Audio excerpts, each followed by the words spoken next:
with Amazon, he said, we needed the internet. Somebody else spent billions of dollars developing it, but it wouldn't have worked without the internet. He said we needed transportation. Somebody else had already built railroads and UPS and all of that sort of thing. And he said we needed payment systems. It's brilliant. I give him great credit for it. You have talked extensively over the last several days, even the last several months, about how Jeff Bezos is the best business leader you think we have right now in the United States, about how Amazon is a brilliant company.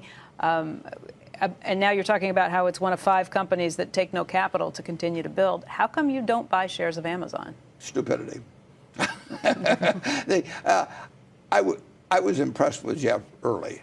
I never thought he could pull off what he did. He's done it in 2 industries almost simultaneously that really don't have that much connection. I've never seen any person develop 2 really important industries at the same time and really be the operational guy in both. And he's done a good job with the Washington Post on the side, just on it personally. But here you take cloud services. I mean, there was a Charlie Rose show on this that he did 3 or 4 months ago. He thought he would have 2 years of runway. He got 7 years. You do not want to give Jeff Bezos a 7-year head start before the competitors jumped in any on cloud economic services. race. So at the same time he's shaking up the whole retail world, he's also shaking up the IT world simultaneously, and I take my hat off to him. But by not buying shares right now, it suggests that you think maybe they're too rich, or is it that you don't understand the company's valuation? It's a big valuation. It's very hard when you thought about something at 1/10 the price to buy it. We do it occasionally, and you're talking now about getting multiples from the hundreds of billions. And but if you told me that you were going to shoot me at the end of 10 years if a short worked out better than a long, I mean, I would take the long side. I'm not buying any, these are powerful ideas with big potential, and he's executed. Google is those 2 guys who created that are 2 of the smartest young men in the whole country, and it's much more fun to be copied by people that smart than. We even think they were smarter than we thought they were last week. Yeah, we now think they're a lot smarter. Yeah. Warren and I are a little older than some people, and they're everybody. And we're not the most flexible, probably, in the whole world. And of course, if something as extreme as this internet development happens, and you don't catch it, why, other people are going to blow by you. And I don't mind not having caught Amazon early. The guy is kind of a miracle worker. It's very peculiar. I give myself a pass on that. But I feel like a horse's ass for not identifying Google better. I think Warren feels the same way. Yeah. We screwed up. He's saying we blew it. And we did have some insights into that because we were using them at Geico, and we were seeing the results produced, and we saw that we were paying $10 a click or whatever it might have been for something that at a marginal cost of them it was exactly zero, and we saw it was working for us. So we can see in our own operations how well that Google advertising was working, and we just sat there sucking our thumbs. Right.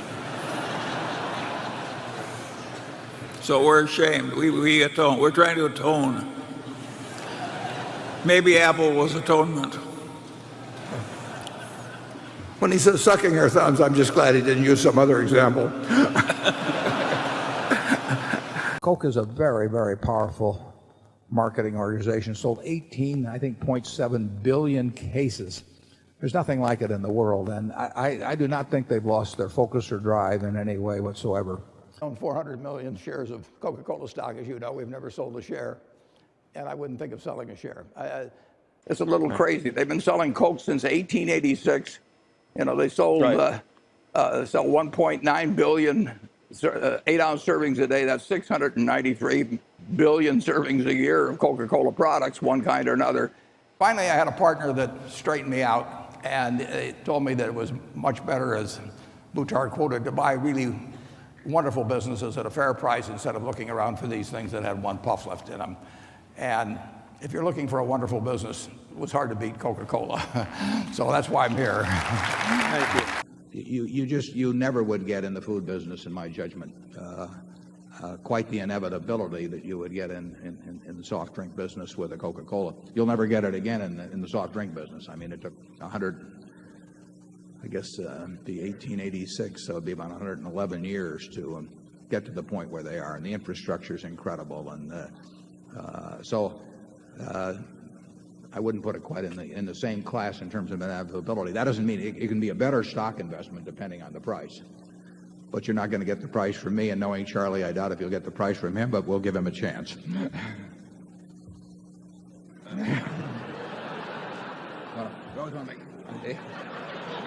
He's breathing, folks. He's breathing.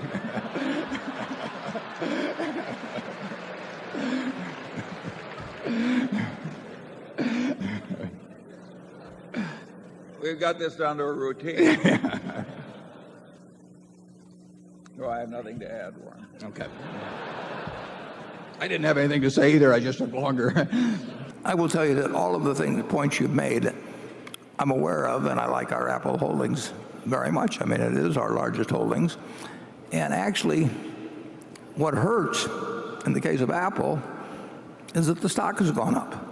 And we'd much rather have the stock. And I'm not proposing anything be done about it, but we'd much rather have the stock at a lower price so we could buy more stock. So the question is, 10 years from now, what place in the mind, because it's a share of mind, it's not, they call it share of market, but it starts with share of mind. And what place in the mind of billions of children around the world and their parents does Disney itself have, and their characters, relative to that owned by other organizations and other characters? And the whole Walt Disney Company at that time was selling for $80 million with no debt. The Pirates ride was just about to be introduced at Disneyland. That was going to cost $17 million. So here was the stock selling at less than 5 times rides now. And Walt came in and he said, "Would you like to have lunch with me?" And he couldn't have been nicer. It was a great experience. The management today, would he be proud of Bob Iger? Bob Iger is a home run hitter. I mean, he is really, really good. And he's a great guy on top of that. No, Well, why don't you own the stock now? well, I made a terrible mistake. You owned Disney once before and sold it. You also owned advertising companies in the 70s, I believe. Right. And you sold them. Could we have some insight into your thinking as to why you sold them? I'm not sure I want to give you any insight into that thinking. Well, we'll start off with the fact that when I was 11, I bought some city service preferred at 38, and it went to 200, but I sold at 40. So, grabbing my $2 a share of profit. So everything we've ever sold has gone up subsequently, but some of them have gone up more painfully subsequently than others. And certainly the Disney sale in the 60s was a huge mistake. I should have been buying. I forget about holding. And I wouldn't think of the credit card business as a one model business any more than I would think of the car business as essentially being one model. I mean, Ferrari is going to make a lot of money, but they're going to have just a portion of the market. Well, Amex is growing around the world with individuals, is growing around the world with small businesses.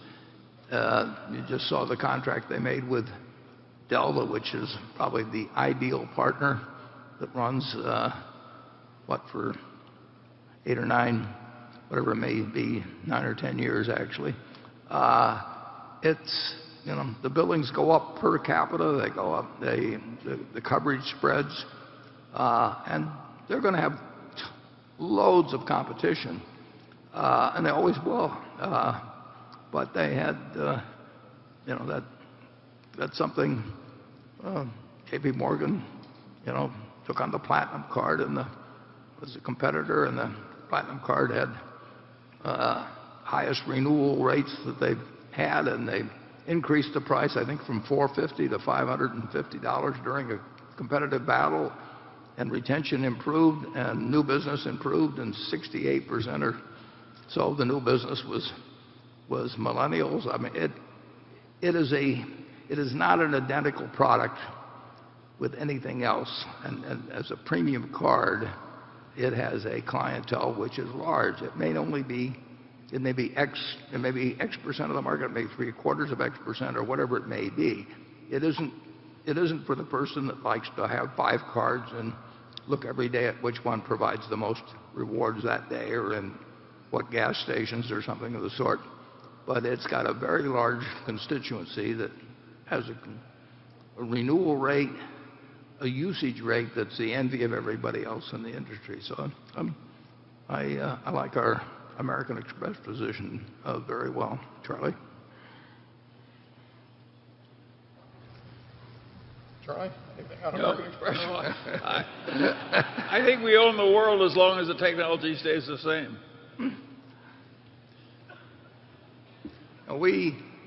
It's an interesting thing. I have no opinion about technology. This year, the technology is not the whole thing. I mean, fortunately, I mean, if you look at credit card usage, there are a lot of different things motivating different people to use various types of payment systems, and there's a lot of them that are growing. There's some of them that are marginal, and American Express is an extraordinary operation. And I think this year, our share of the earnings, well, by next year, our share of the earnings of American Express will be equal to the cost of our position. We'll be earning 100% on what that position cost us, and I think it will grow. And I think the number of shares will go down, and our interest will go up without us laying out a dime. So it's a. As you say, we own the world if it doesn't change. Well, even if it changes something, the world has changed a lot. American Express was formed in 1850. No, I'm talking about WeChat. Well, you can talk about all kinds of competitors. But, yeah. But the American Express actually was an express company formed in 1850, like I say, by Wells and Fargo of all people. And for a while they carried these big trunks around of valuables, and then the railroads came along, and that wasn't going to work very well anymore, so they went to the traveler's checks, and it's a very interesting thing. In 1950, when I was living at 116th and Broadway, they were down at 65 Broadway, and they were the most important name in travel. They were synonymous with the integrity of their traveler's checks. And the whole company, in a record year for travel, earned $3 million. $3 million, what a bond trader earns now in my lifetime. That's what they've done with, and their hand going in was the traveler's check, which has more or less disappeared. But the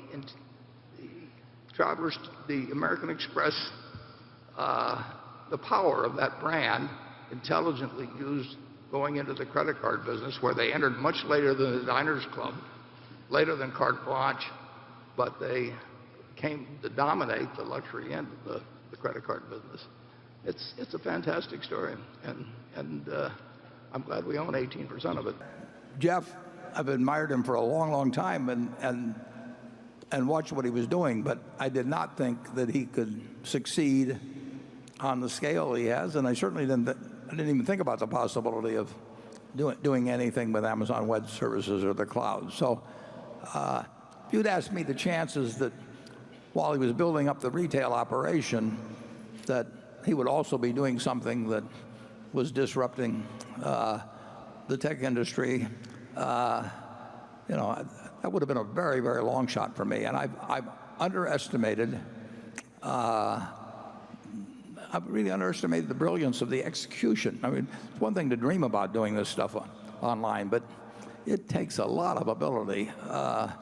And you can read his 1997 annual report, and he laid out a roadmap, and he's done it in spades. And if you haven't seen his interview on Charlie Rose 3 or 4 months ago, charlierose.com, go to and listen to it, because you'll learn a lot. At least I did. So I just plain, it always looked expensive, and I really never thought that he would be where he is today. I thought he was really brilliant, but I did not think he would be where he is today when I looked at it 3, 5, 8, 12 years ago, whenever it may have been.